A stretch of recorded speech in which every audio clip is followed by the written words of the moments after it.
Hi guys, Kuya Dave here. Welcome sa Pinoy Short Creepy Stories. Ang mga kwentong maririnig mo dito ay halo ng mga naranasan, mga narimig at mga bagay na sana hindi na lang naisip. Hindi lahat ng takot kailangang sumigaw para maramdaman.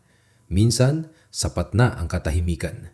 So bago tayo magsimula, quick lang like mo na to, follow and subscribe ka na rin para hindi ka mahuli sa mga susunod na kwento.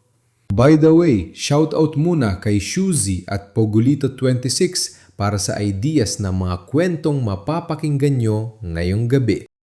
Kung may mga kwento ka rin gusto mong ibahagi o ipakwento, pwede mong isend sa email sa may comment section at baka sa susunod, ikaw na ang isasalaysay dito. Pero sa ngayon, makinig ka muna. Tara, samahan mo ako. Makinig na tayo kay Kuya Nocturne.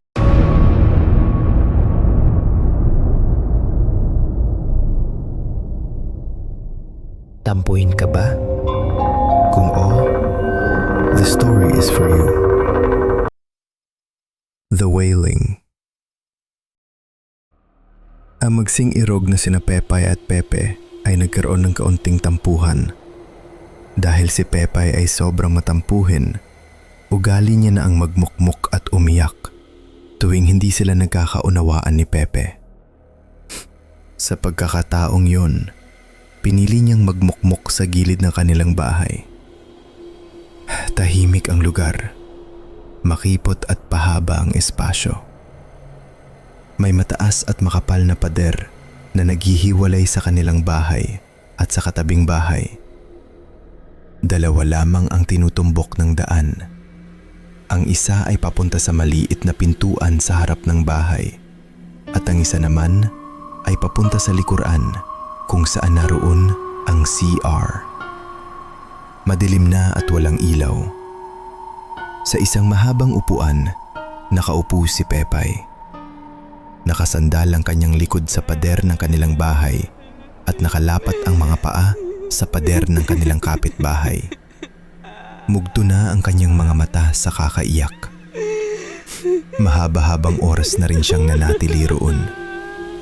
Habang umiiyak, nagulat siya nang may mapansing itim na anino mula sa likuran.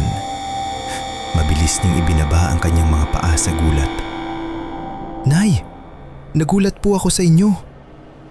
Tinabihan siya ng kanyang ina at marahang hinaplos ang kanyang likod. "Anak, halika na. Pumasok na tayo. Alam mo bang mag-aalas 2 na? Tama na ang pag-iyak mo. Bukas magiging maayos din kayo ni Pepe." Hindi naniwala si Pepay. Mas lalo pa niyang pinakumalas ang pag-iyak. Panay ang haplos ng kanyang ina sa likod niya. Sinasabi, "Huwag ka nang umiyak, anak."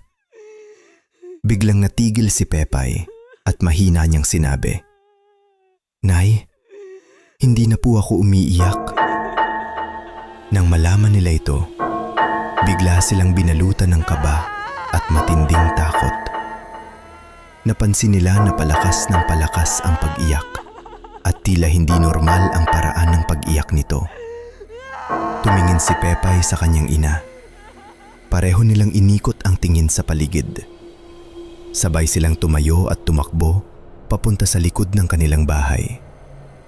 Sabay na kumatok sa pinto ng malakas. Sumisigaw na, halos dahil sa tagal bago sila pagbuksan. At sa mga oras na yun, naririnig nila na pahina ng pahina ang pag-iyak at ito ay mas matining, mas malapit. Dali-dali naman silang pinagbuksan at pinapasok ng gulat na ate ni Pepay. "Bakit?" tanong nito. Habang humihingal ang dalawa, ikinuwento ni Pepay ang nangyari. Habang siya ay umiiyak, nakarinig siya ng isa pang umiiyak. Huminto siya at tiningnan ang ina. Nang pareho nilang marinig ang boses ng patuloy na umiiyak na babae, doon na sila tuluyang kumaripas ng takbo kasama ang ina. Kinabukasan, habang nanonood sila ng balita sa kanilang telebisyon, biglang napatingin si Pepay at ang kanyang pamilya sa kanilang narinig. Iniulat ng reporter na isang babaeng pinatay at pinugutan ng ulo ang natagpuan.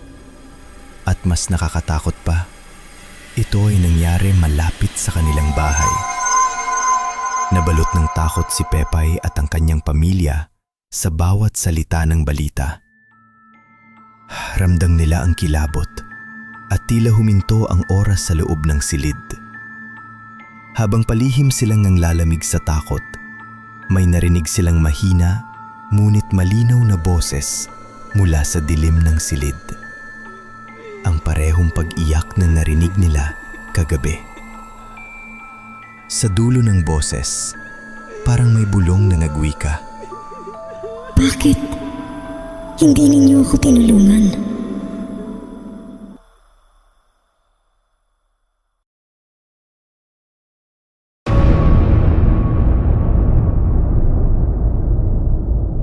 Masunurin ka ba? Kung oo, this story is for you. My Aunt's Advice. Si Sherlyn ay isang accountancy college student na nag-aaral sa pamantasan ng lungsod ng Maynila. Bata pa lamang ay kapansin-pansin na ang kanyang katalinuhan. Isang araw, inanunsyo ng kanyang guro ang mahabang Christmas break. Dahil dito, napagdesisyunan ni Sherlyn na umuwi sa kanilang probinsya, sa Baguio. Balak niyang sorpresahin ang kanyang ina, kaya't kinausap niya ang kanyang tiyahin at pinakiusapang huwag ipaalam ang kanyang pag-uwi. Gaya ng nakasanayan, may ibinigay na payo ang kanyang tiyahin. Huwag kang uupo sa gitnang bahagi ng bus. Para kung sakaling maaksidente at mahati ito, hindi ka madamay. Palagi naman itong sinusunod ni Sherlyn. Kaya pagpasok niya sa bus, agad siyang umupo sa bandang unahan. Pag-upo niya, napansin niyang kakaiba ang katahimikan sa loob ng bus. Halos walang nag-uusap. Ang ilan ay mahimbing na natutulog.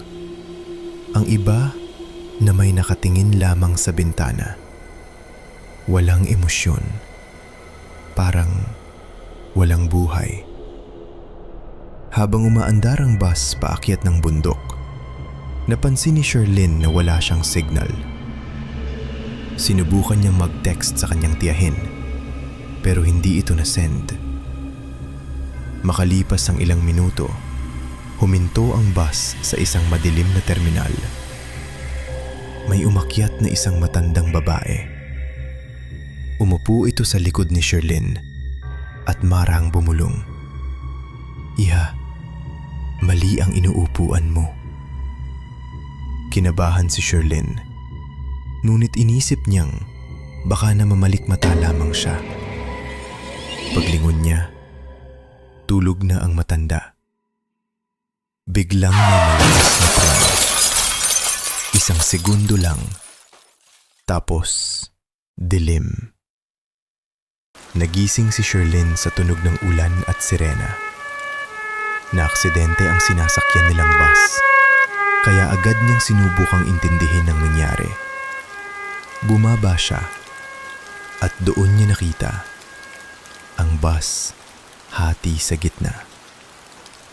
Nagkalat ang mga bagahe. May mga ambulansya. May mga taong umiiyak. Lalapit sana siya sa isang rescuer nang bigla niyang marinig ang isang boses. Miss, huwag ka munang lalapit dyan. Lumingon siya at doon niya nakita ang mga katawan ng mga namatay. Ang ilan ay nahati, duguan, nakahandusay. Sa takot, naisip niyang ipaalam agad sa kanyang tiyahin ang nangyari. Habang hinahanap ang kanyang cellphone, unti-unting bumalik sa isip niyang payo. Huwag kang uupo sa gitna ng bus. Buti sinunod ko ang payo ng tiyahin ko.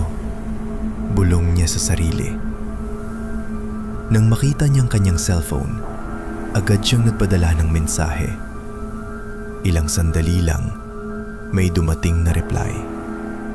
Patawad, Sherlyn. Ang payo ko'y ilaw lamang para sa mga may daang pauwi. Hindi para sa mga kaluluwang tinatawag na. Muling tumingin si Sherlyn sa bus at doon niya nakita ang kanyang sarili.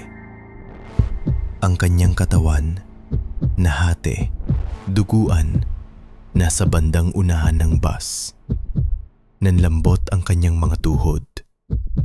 Pag-angat niya ng tingin, nakita niya ang matandang babae sa terminal. Nakatitig ito sa kanya. May hawak na listahan ng mga pangalan. At ang unang pangalan doon, Sherlyn. Dahan-dahang ning umiti ang matandang babae at sa bawat patak ng ulan ay tila may bumubulong sa hangin.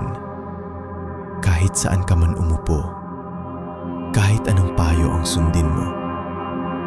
Kapag tinawag ka na ng kamatayan, walang daan, walang ilaw ang makapipigil sa pagdating nito.